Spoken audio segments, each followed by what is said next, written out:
শ্রীরামপুর কলেজে তোমরা যারা ইউজি অ্যাডমিশনের জন্য ফর্ম ফিল আপ করেছিলে, তোমাদের এখানে নতুন নোটিফিকেশন তোমাদের দেওয়া হয়েছে। দেখো তোমাদের অ্যাডমিশন শিডিউল তোমরা চেক করে নিতে পারছো, কবে তোমাদের মেরিট লিস্ট পাবলিশ হচ্ছে। তোমরা এখান থেকে date of publication merit list অপশনে ক্লিক করবে, সেখান থেকে তোমরা চেক করে নিতে পারবে। 26 তারিখ বিকেল 5টা পর্যন্ত তোমরা ফর্ম ফিল আপ করতে পারছো, আর 11টা 59 পর্যন্ত তোমরা কিন্তু পেমেন্ট করতে পারবে। ওকে, ওই দিন রাত্রে 11টা 59 পর্যন্ত তোমরা পেমেন্ট করতে পারছো। প্রফেশনাল মেরিট লিস্ট তোমাদের একটা ড্রাফট মেরিট লিস্ট যেটা বলে সেটা তোমাদের পাবলিশ হবে 27 তারিখে, তোমাদের 12টার সময় পাবলিশ হবে। আর if the any student he has query, যদি কোনো রকম তোমাদের কোয়ারি থাকে, কোনো রকম ভুল হয়ে থাকে, তোমরা প্রফেশনাল মেরিট লিস্টটা কারেকশন করতে পারছো 28 তারিখ থেকে তোমাদের 11টা থেকে 4টে পর্যন্ত। আর তোমাদের কিন্তু উইথ সাপোর্টিং ডকুমেন্ট, তার জন্য কিন্তু নির্দিষ্ট তোমাদের ডকুমেন্ট লাগবে।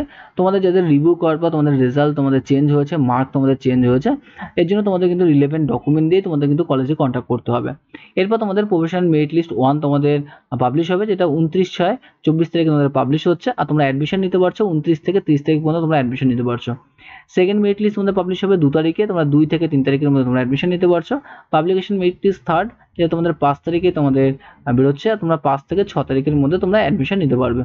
ওকে, তোমাদের এখানে প্রত্যেকটা মেরিট লিস্টের সঙ্গে একটি করে কিন্তু ওয়েটিং লিস্ট বেরোবে, যেটা তোমাদের কিন্তু পরবর্তী লিস্টের নামের জন্য তোমাদের কিন্তু চান্স পেতে পারো, সেইভাবে তোমাদের কিন্তু একটা ওয়েটিং লিস্ট বের করা হবে।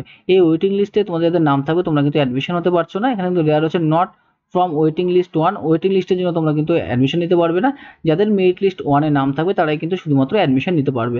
ওকে, প্রত্যেকটা তোমাদের লিস্টের সঙ্গে কিন্তু একটা করে ওয়েটিং লিস্ট তোমাদের বেরোবে, যাদের তোমাদের চান্স থাকবে অ্যাডমিশন হওয়ার। ওকে, এরকমভাবে তোমাদের কিন্তু 4th লিস্ট বেরোবে, 4th waiting list, 5th list বেরোবে, 5th ওয়েটিং লিস্ট তোমাদের কিন্তু পরপর করে তোমাদের বেরোবে।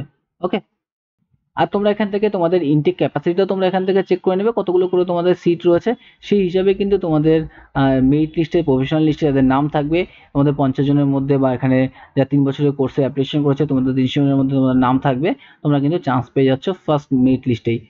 প্রত্যেককে ভিডিও দেখার জন্য থ্যাংক ইউ। যদি তোমাদের ভিডিও ভালো লাগে নিশ্চয়ই আমার চ্যানেলটিকে সাবস্ক্রাইব করবে।